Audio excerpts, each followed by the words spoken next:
할렐루야. 주 예수님 은혜 안에서 평안하셨습니까? 계속해서요. 한국의 상고사 성경과 비추어서 성경과 한국의 상고사 그 말씀을 성경에 비추어서 말씀을 드리고 있는데요. 수메르 문명의 기원이 한국임을 알리는 언어적인 증거들에 대해서 말씀드리다가 말았는데요. 이제 그 가운데 문법적으로 어순이 같다는 것입니다. 문법 구조에 있어서요, 수메르어는 주어 플러스 목적어 플러스 동사 순으로 이 또한 중국과 다르고요, 우리말과 같은 구조입니다. 수메르어와 한국어 발음의 발음이라든지 단어 이런 것들이 뜻이 유사한 말들이 너무나 많습니다. 수메르어는 한국어 발음, 한국어 단어와 비슷한 말들이 많다고 말씀을 드렸는데요. 예를 들면은요, 수메르어에서는 아누, 최고의 신이란 뜻인데요. 한국에서는 하나님, 상제, 그리고 아는 수메르어에서 아는 천, 한국에는 하늘을 말합니다.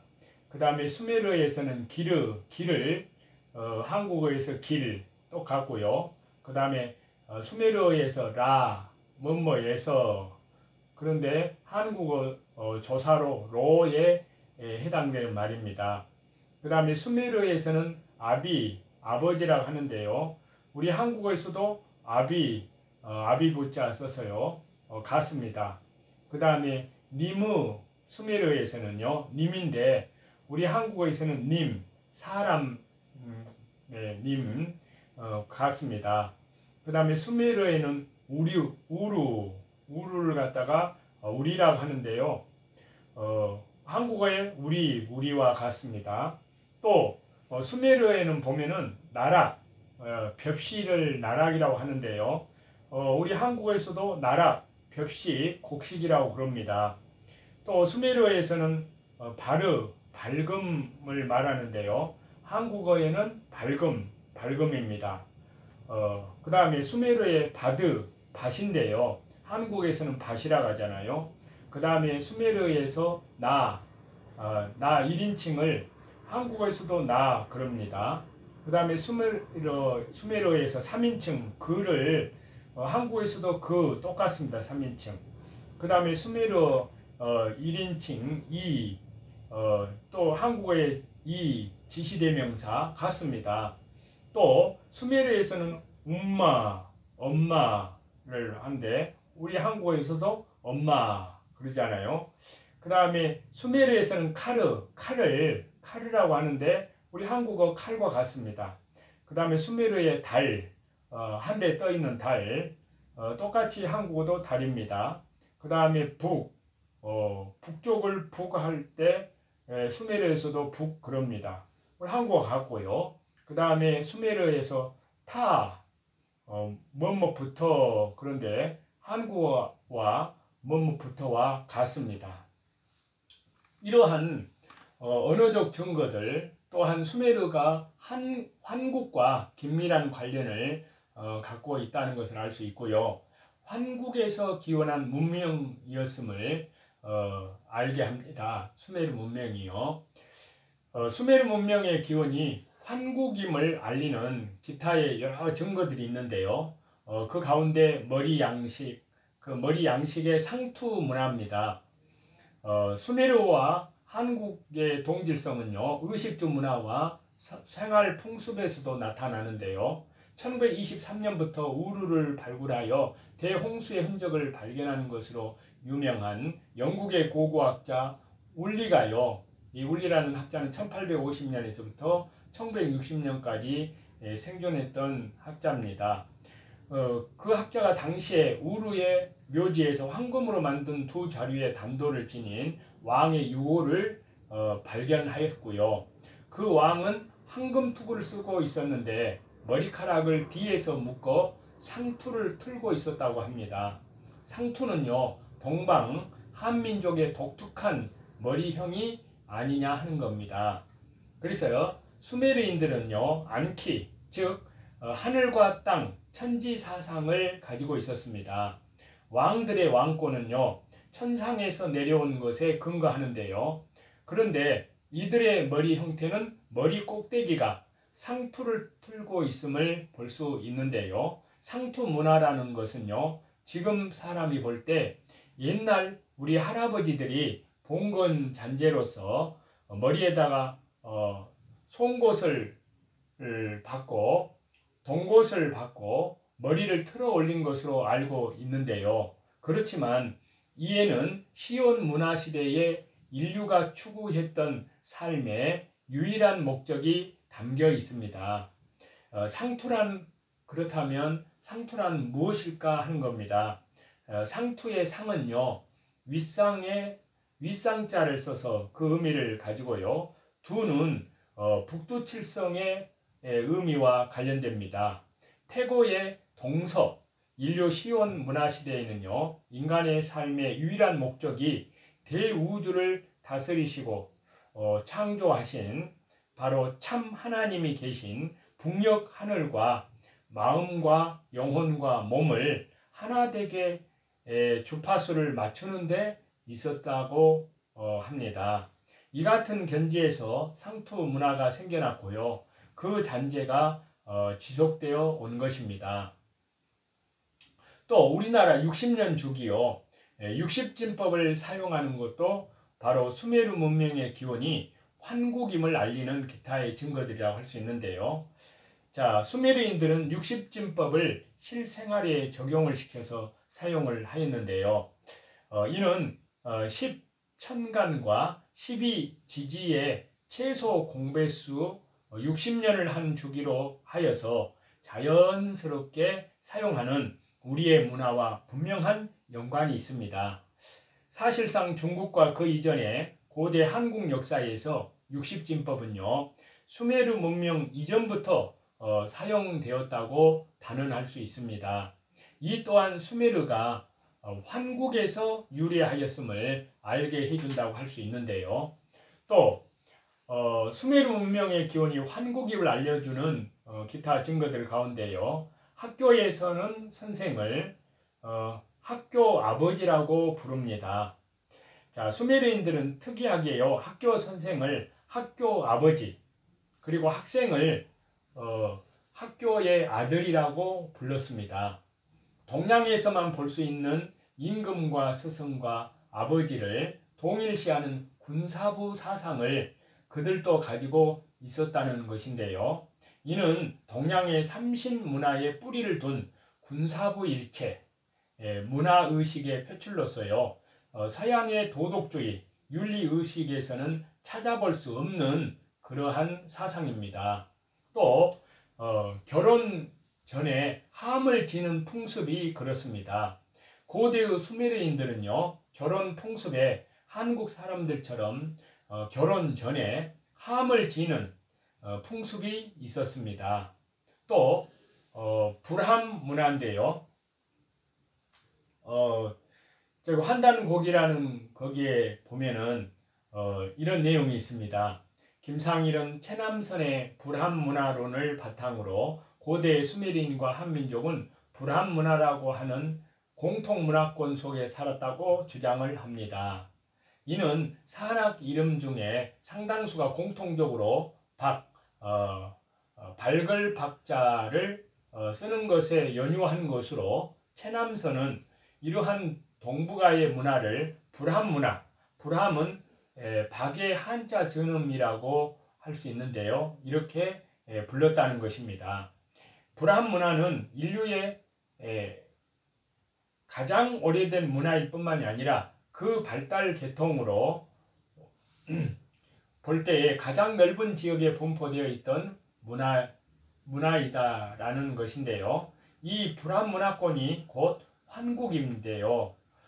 즉 수메르 문명은 구한족 중에 환국의 천산을 넘어 남쪽으로 간 민족이 일으킨 문명인 것이라고 하고 있습니다. 또한 김상일은 천암선의 주장을 바탕으로 수메르인을 동북아의 몽골인 계통으로 보아 천산을 본거지로 오만리 경내에 수메르와 환국이 있었을 것이라고 말을 합니다. 라고 기록하고 있습니다. 자, 이러한 내용들과 관련해서요, 학자들 중에 수메르 연구와 관련해서 가장 탁월하다고 평가되는 셰뮤얼 노아 크레이머 박사는요, 수메르인들의 점토판을 해독하여서 그들의 생김새, 또 사회제도, 풍습, 언어 등을 총체적으로 파악한 뒤에요, 수메르인은 동방에서 왔다 라고 결론을 지었습니다. 그래서 수메르는요, 우리나라 환국에서 온 환국에서 온 민족이라는 것입니다. 이것은 저명한 고고학자 셰뮤얼 크레이머가 주장한 건데요. 결론을 내린 건데요. 수메르가 환국의 유래되었다는 것으로 확실하게 증언하고 있습니다. 그 내용을 보면요. 수메르인들이 과연 어디에서 옮겨온 것인가에 대해 크레이머는 결정적으로 동방에서 왔다고 분명히 말합니다. 그가 말한 동방의 정체는 바로 환단고기의 환국 문명에서 찾을 수가 있는데요. 환국의 서남쪽에 위치한 우르국과 수밀 이국 사람들이 이란의 산악지대를 거쳐 메소포타미아 지역으로 남하하여 개척한 문명이 바로 수메르입니다. 수메르인의 온 고향은 환국인 것입니다. 라고 그렇게 증언을 하고 있습니다. 지금과 같이 수메르 문명의 특징과 그 기원 등은요, 세계사적으로 특별한 의미를 지닌다고 할 수 있는데요. 무엇보다도 우리 역사와 관련해서 특별한 중요성을 갖는다고 할 수 있습니다. 더더욱 이러한 수메르의 역사를 올바로 이해하는 것은요, 일반 은총의 차원이지만요, 특별 계시, 성경, 창조주 하나님 말씀인 이 성경의 이해와 관련해서도 무시할 수 없는 중요성을 갖는다 할 수 있습니다. 수메르 문명, 수메르를 올바로 이해하지 못하면요, 자칫 성경을 비평하고 성경의 권위와 성경의 절대성, 성경의 영감성을 부정하는 우를 범하기까지 하게 됩니다. 수메르의 다신 사상 타락은요, 사실상 성경의 타락의 구조와 같다 할 수 있습니다. 그래서 하나님 보좌는 12천사장, 루시퍼 천사장의 배도와 연결이 되고요. 구약의 12지파는 단지파의 타락의 배도입니다. 그리고 그것이 열왕기상 12장에 나오는데요. 신약의 12제자는 가룟 유다가 타락하고 배도한 것입니다. 또 환국은 수밀이 타락해서 다신교로 배도했다는 그 타락의 구조와 같다 할 수 있습니다. 화두를 이제 바꿔서요. 지금 시대에 되어지는 요한계시록에 기록된 그 하나님의 말씀이 지금 시대에 되어지는 그 사건과 연결해서 지난번에 음녀의 심판과 바벨론의 무너짐에 대한 내용을 말씀을 드리다 말았는데요. 자, 성경을 믿는다고 하는 많은 신학자나 성도들 가운데서도요, 기록된 성경, 특히 요한계시록의 사건을 그 어떤 상징이나 인간이 만들어낸 상상물로 생각하는 자들이 많이 있는데요. 천국의 모습이나 지상에서 일어나는 수많은 하나님의 심판들, 짐승의 표, 천년왕국 등의 그런 말씀들이 그저 상징일 뿐이라는 어리석은 생각을 하고 있는데요. 물론 상징적 내용도 있지만요. 요한계시록의 모든 사건은 실제로 앞으로 일어날 사건을 사도 요한이라는 하나님의 신실한 종을 통해서 하나님께서 우리에게 알리신 살아계시는 하나님의 말씀입니다. 그리고 이렇게 요한계시록을 기록해 하신 것은 하나님을 믿지 않는 자들에 대한 심판과 하나님 백성에 대한 구원, 그리고 심판의 때에 대한 준비를 할 수 있도록 하기 위해서 기록하도록 한 것입니다. 그래서 모든 성경은 하나님의 감동으로 된 것으로 디모데후서에 있는 말씀과 같이, 또 베드로후서 1장에는 예언은 언제든지 사람의 뜻으로 낸 것이 아니요 오직 성령의 감동하심을 입은 사람들이 하나님께 받아 말한 것임이라. 그 말씀 그대로요. 자, 지금까지 우리는 현재 진행 중인 4차 산업혁명의 무서운 하나님에 대한 도전의 내용들을 살펴보면서요, 말씀을 드리면서 이 혁명의 중심에는 신이 되는 인간이 있음을 살펴봤습니다. 그러면서 하나님을 대적하는 무리들의 구체적인 그들의 계획들도 성경과 더불어서 같이 말씀을 드렸는데요. 마지막 한 이래를 시작해야 하는 한 왕의 등장과 아울러서 거짓 평화 조약이 체결이 되고요, 연속되는 하나님의 심판이 진행되는 와중에 마지막 시대의 증인 사역을 감당하는 증인들에 대한 내용을 살펴보면서요, 전반기 환란이 마무리되고 이어 진행되는 후반기 환란 때에는 그리스도인들에 대한 짐승 정부의 무자비한 박해가 있을 것을 말씀을 드렸고요, 그 중심에는 짐승 정부의 신분증이라고 할 수 있는 짐승의 표가 있음도 말씀을 드렸습니다. 자, 살기 등등하고 기세 등등하게 짐승 정부, 적그리스도 정부는요, 하나님의 심판 속에서도 그들의 잘못을 회개하지 않고 더 강하게 하나님을 대적하면서 하나님 나라 그리스도의 백성들을 죽이려고 혈안이 됩니다. 그러면서 모든 그리스도인들을 완전히 없애려고 하지만요, 하나님의 특별한 보호 가운데 그리스도인들은 보호되고 그렇지 못한 성도들은 죽음마저도 불사하면서 이들과 싸우게 됩니다. 선한 싸움입니다. 그래서 영원한 생명을 얻기 위해서 과학을 발전시켜 왔고 스스로가 영원한 생명을 얻을 수 있다는 착각 아래 새로운 세상을 만들려던 인간들에 대한 하나님의 심판은 지극히 당연한 것입니다. 신약성경 마가복음 14장 32절에서 42절을 보시면요, 여기 말씀에 주 예수님의 기도가 나옵니다. 자, 거기에 말씀을 좀 우리가 생각을 해보려고 하는데요. 그들은, 예수님의 제자들은요, 겟세마네라고 하는 곳에 이르렀는데요, 예수님께서 제자들에게 말씀하시기를요, 내가 기도하는 동안에 너희는 여기에 앉아 있어라 하시고요, 베드로와 야고보와 요한을 데리고 가셨는데요, 예수님께서는 매우 놀라워하면서 괴로워하기 시작하셨다고 말씀하고 있습니다. 그래서 그들에게 주 예수님께서 말씀하셨는데요, 내 마음이 근심에 쌓여 죽을 지경이니라. 너희는 여기에 머물러서 깨어 있으라.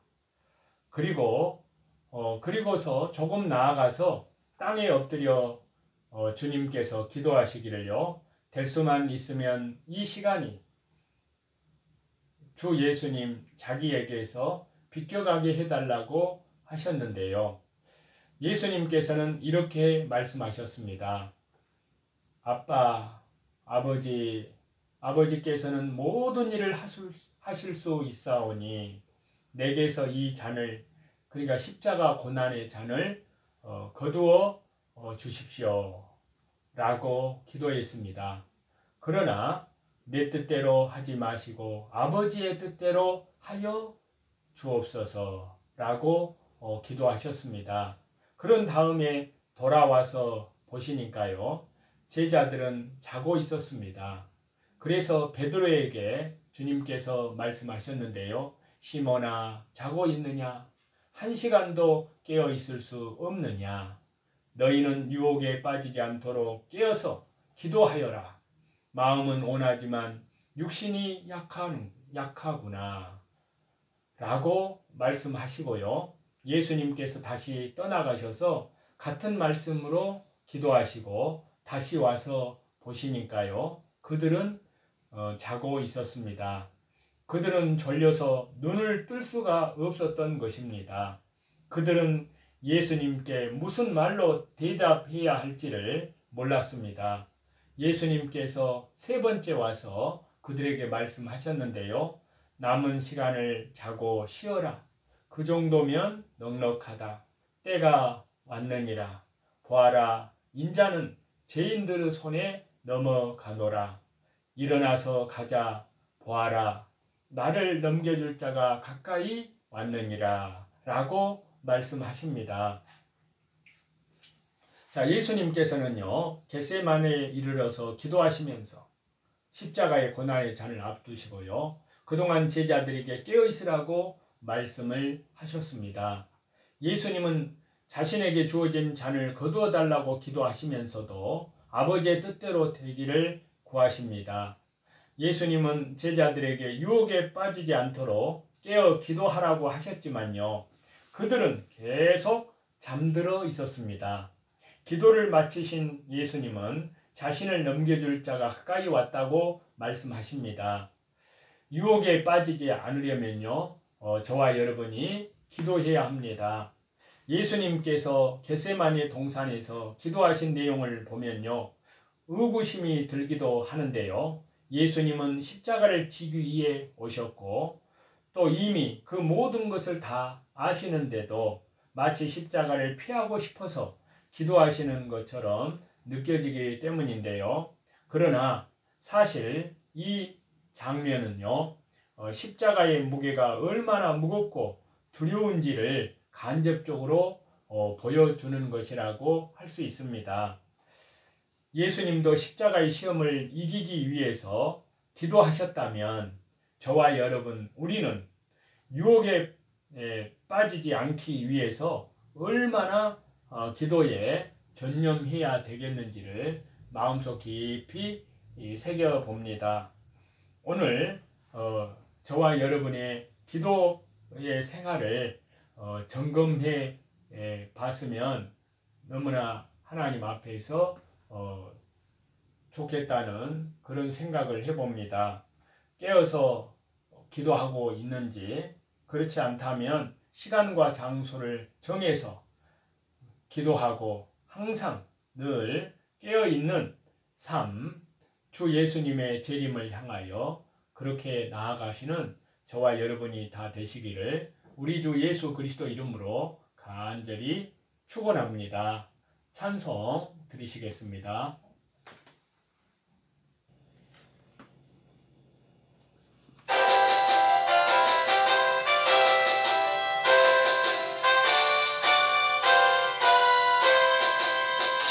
마귀들과 싸울지라 죄악 부수고 반대하여 싸울지라 거부악한 백성과 세상을 강해가 내가 선 앞에 더더욱 높이고 영광 할렐루야 영광 할렐루야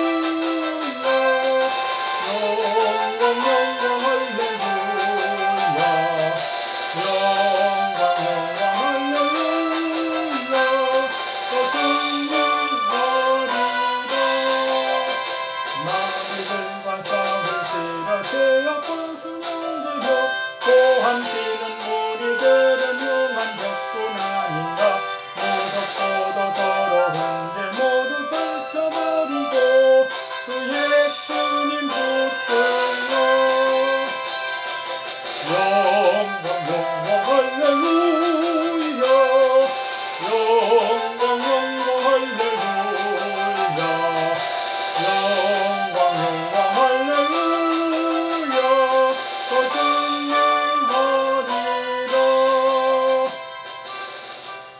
모든 존귀와 영광과 감사와 찬양을 우리 성삼위일체 하나님께만 돌립니다.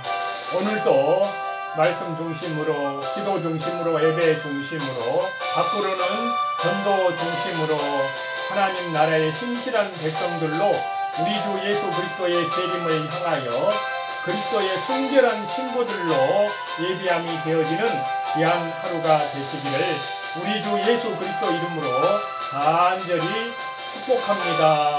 감사합니다.